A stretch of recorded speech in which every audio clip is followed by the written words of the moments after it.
can you just walk us through what happened there? I think 40 seconds left when you tried to call timeout. Didn't have a timeout to call. I knew we challenged, but I didn't realize when we lost the challenge that we didn't have any timeouts left. I know Coach mentioned he took the blame for it. I ain't gonna lie, I thought it was the smartest play in the world.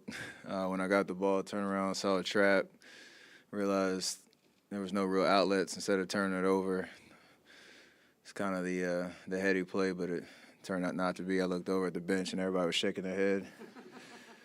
So it was an unfortunate situation in that respect, but good learning lesson. Thankfully, we came away with the win, but good learning lesson on how important all those details are. We know it, but knowing timeouts, knowing the situation, it was just an unfortunate sequence right there.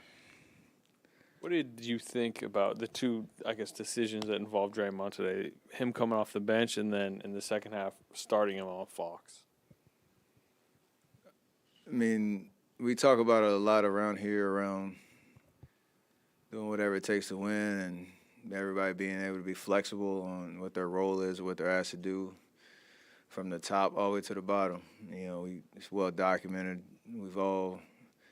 Most of us have been in situations where that's become a decision. Last year in the playoffs with me, Wiggins coming back at the beginning of this year's playoffs, Draymond, from game 2 to game 4. So it's just being ready to play no matter what the situation calls for, the versatility of our team, and the fact that we know each other so well that he doesn't start in the first half, starts the second half, matchup change, and we kind of pick up right where we left off. So it's just a credit to him, obviously accepting the role. It's a credit to just our 1 through 15 being able to, keep the identity of how we play no matter who's starting or who's, out there.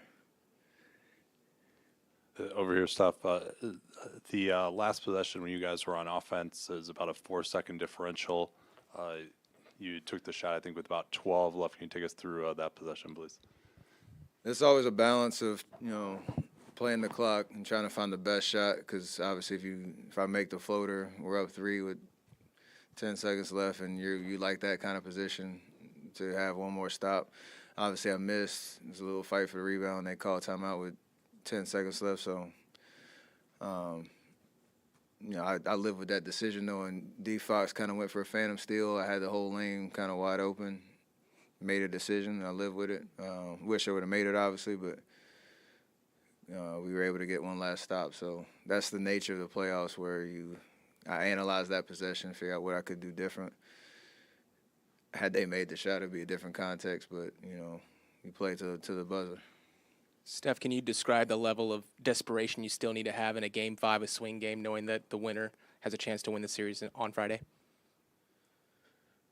I think we understand how we, bounce back in these last 2 games, the things that we've done differently and the physicality we've played with, bottle that up, take it to Sacramento. The biggest thing that we've noticed is just, the possession game is everything in this series because of the pace and because of the way that they play. If you give them, turnovers, they had 18 points off turnovers tonight. Last game was a little bit better, night and day different than game 1 and 2. So we have to maintain our composure on that front, turnovers and offensive rebounds in game 5.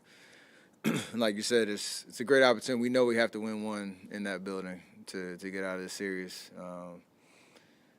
Might as well be game 5. Steph, can you kind of take us through that? Can you kind of take us through that final stop, getting Fox to give up the ball and the communication that you and Dre had to have together in that moment? I think it's just about being one step ahead. They knew, based on where I was, they were going to try to bring me into the pick and roll.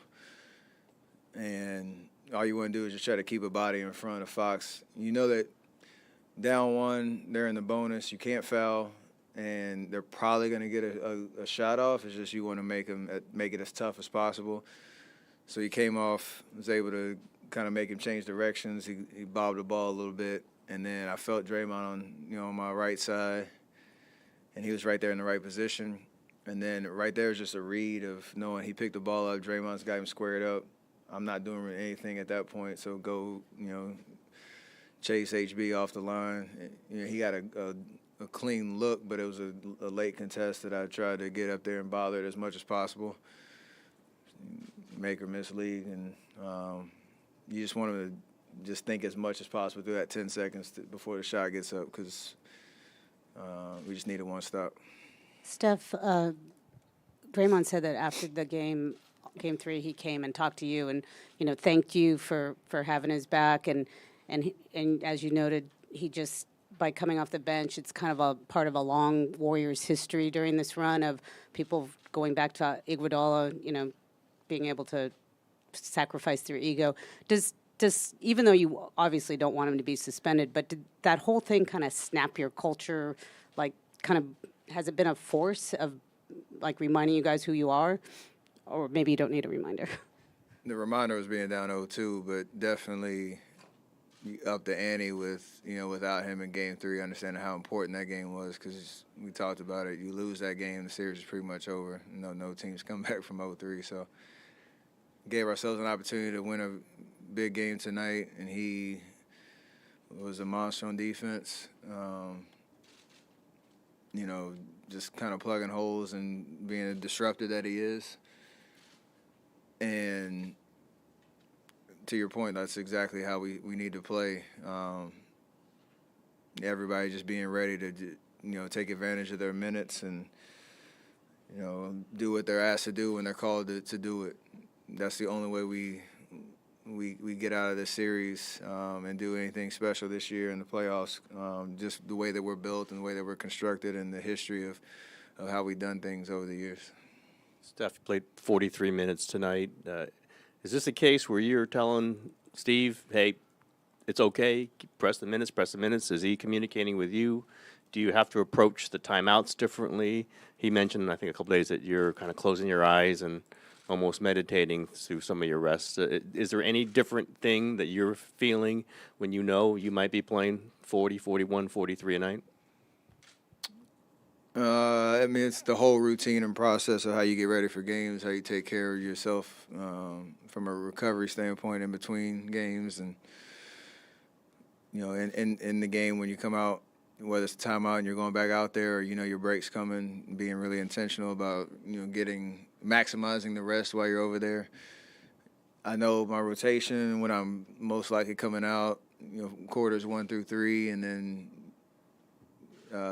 based on how the game is, being prepared to play the whole fourth, like I did tonight and would have done it had the game been closer in Game 3. So I feel fine, and it hasn't been any conversations of I need to come out or I'm playing too much, because you understand how important this moment is.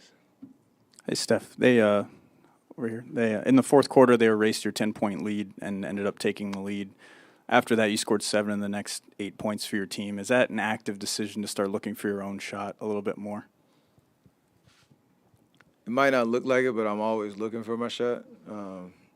Just because there's always going to be a double team or a trap or a lot of attention. So me not shooting does not mean I'm being passive. It just means you're reading the defense to make the right plays to get the ball moving, welcome the attention or the double teams, and finding open shots for other guys. But the more you do that over the course of 48, the harder it is to defend, and more likely I'll find some openings. And then you always got to be ready and confident that you can knock those shots down. So, Clay hit some timely ones in the third quarter. He hit a big one in the fourth. I was able to hit a couple. It doesn't really matter when it comes. It's just always staying aggressive, even though it might not be, always with me in and up with a shot. Steph, the Kings made 11 of 27 shots in three-point territory in that first half, and it looked like they was ready to roll because they haven't been shooting particularly well in that area. But in that third quarter, they only had one attempt and they made that. Keegan Murray made that. What was the Warriors doing to prevent them, from getting off like that? Because one attempt, that's remarkable. I mean, Ended that. regular season they play a certain style that De'Aaron Fox can drive lanes and kick out the guys. He's obviously super fast, super talented. He had 38. He was pretty efficient all night. Keegan got off first time all series, and we need to figure out how to slow that down because he changes the dynamic of how they play when he's a threat from three. But for the most part, we've done a really good job of just trying to make them work for those type of looks.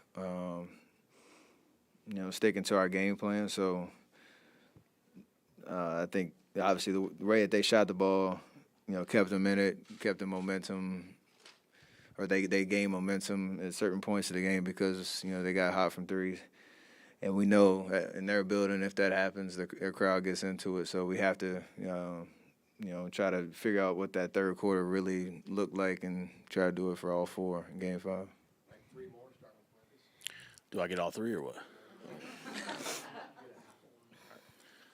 Steph, for so much of this championship era, you're the team that's making the plays down the stretch and closing. What does it feel like when things feel like they're not going your way, which has happened a lot this year, but what's it like?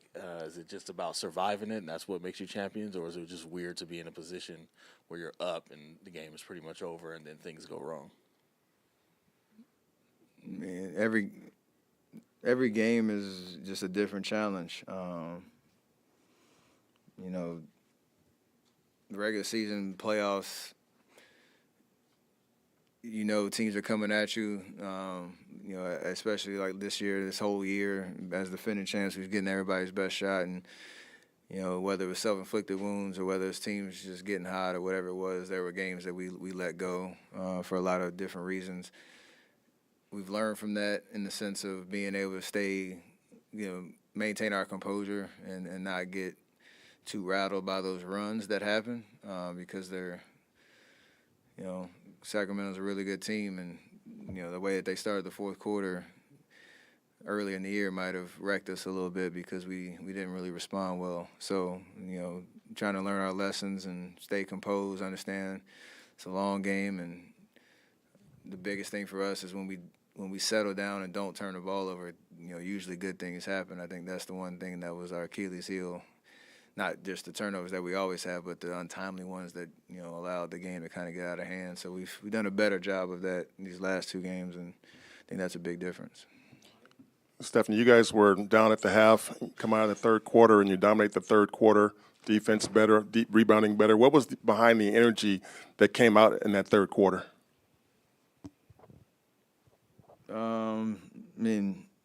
Just a focus of executing on both ends, and understand like the pace of this series is crazy. But when you get stops, you can run, and when you keep them off the free throw line, they can't set their defense, and we can kind of play to our strengths a little bit better. And a lot of that was Clay. Clay played amazing that third quarter, hitting some big shots for us. So, and the way that we finished the quarter was huge, which has been another part of our struggles in terms of a 6-point lead turning into 2, or a 2-point lead turning into a 4-point lead for them, or certain things like that. We went from to close it out the way we did that last possession. Allowed us to have a little bit of breathing room, even though they made that run to start the fourth. So all those details matter. Steph, so Andrew Wiggins got 4 blocks, including blocked Fox shot. What do you think about his defense? Playoff Wiggs, two-way Wiggs, all the different nicknames that he's established since he's been here. Huge part of our success and the way that he can influence games, not just scoring the basketball. So, it's easy to forget this is only his 4th game back, and since February, and starting to find his legs and find his confidence. And his endurance to play 38 minutes and chase D Fox around all game. So you love to see it. Thanks, Raymond. Thanks, Steph. With Clay driving and dishing out the last half of Game 3 and then again today, Steph, how much has that opened up the floor? It seemed like you guys were making so many snappy, quick passes that just led to good things. They turned up the pressure on us to start this game. It seemed like everybody was getting pressured out to almost half court, it felt like. They were just trying to disrupt our patterns. So the lane was relatively wide open, but doesn't mean you can always get all the way to the basket. So, being able to see, those lanes, drive, like you said, find the open guy on the weak side, that domino effect that happens. We love to play that way because usually the ball is going to find the right guy for an open shot and the easy shot. And so Clay, knowing he's such a threat to shoot the ball from the perimeter, when he's decisive, when he gets into the lane, it's just another way for us to create good offense. And usually that means we're getting good shots up instead of, rushing or turning it over or settling. So just got to, we trust him with the ball in his hands to keep doing it. No problem.